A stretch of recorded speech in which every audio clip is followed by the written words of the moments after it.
ஆண்டவராக இயேசு கிறிஸ்துவின் நாமத்தில் உங்கள் அனைவரையும் வாழ்த்துகிறேன். இன்னைக்கு வேதத்துல இருந்து ஒரு வசனம் பார்க்கலாமா? மத்தேயு 12:33. மரம் நல்லது என்றால் அது கனியும் நல்லது என்று சொல்லுங்கள், மரம் கெட்டது என்றால் அதன் கனியும் கெட்டது என்று சொல்லுங்கள், மரமானது அதன் கனியினாலே அறியப்படும். ஆமென். இந்த வசனத்துல நம்ம பார்த்தோம்னா தேவன் மரம் என்று குறிப்பிட்டிருக்கிறது நம்முடைய வாழ்க்கையை குறிப்பிட்டிருக்காங்க.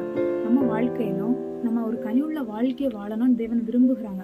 அதான் கலாத்தியர்ல தேவன் ஆவின் கனிகளை பற்றி தெளிவா நம்மளுக்கு சொல்லியிருக்காங்க. நம்முடைய வாழ்க்கையிலும் நம்ம ஒரு கனியுள்ள வாழ்க்கை வாழணும்னு தேவன் விரும்புகிறார்.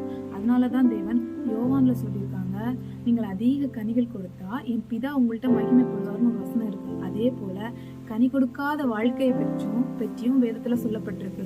நீங்க கனி கொடுக்காது இருந்தா வெட்டுண்டு அக்கினியில போடப்படும் ஒரு வசனம் இருக்கு. அதுக்கு ஆதாரமா நம்ம வேதத்துல இருந்து ஒரு எக்ஸாம்பிள் பார்த்தோம்னா, தேவன் பசியோடு ஒரு அத்தி மரம் பக்கத்துல வருவாங்க. ஆனா அந்த அத்தி மரத்துல கனி இருக்காது. அதனால தேவன் அந்த மரத்தை சபிக்கிறத நம்ம பாக்குறோம். நம்முடைய வாழ்க்கையிலும் நம்ம தேவனுக்கு ஒரு கனிவுள்ள வாழ்க்கையை வாழணும். நம்ம ஒரு கனி கொடுக்காத அனுபவத்துல இருந்து தேவனத்துல சாபத்தை பெற்றுக்கொள்ளக்கூடாது, ஆசீர்வாதத்தை பெற்றுக்கொள்ளணும். அதனால நம்ம வாழ்க்கையை நம்ம இன்னைக்கு தேவனுக்கு அர்ப்பணிப்போமா? கர்த்தர் தாமே இந்த வார்த்தை மூலமா உங்களை ஆசீர்வதிப்பாராக. ஆமென்.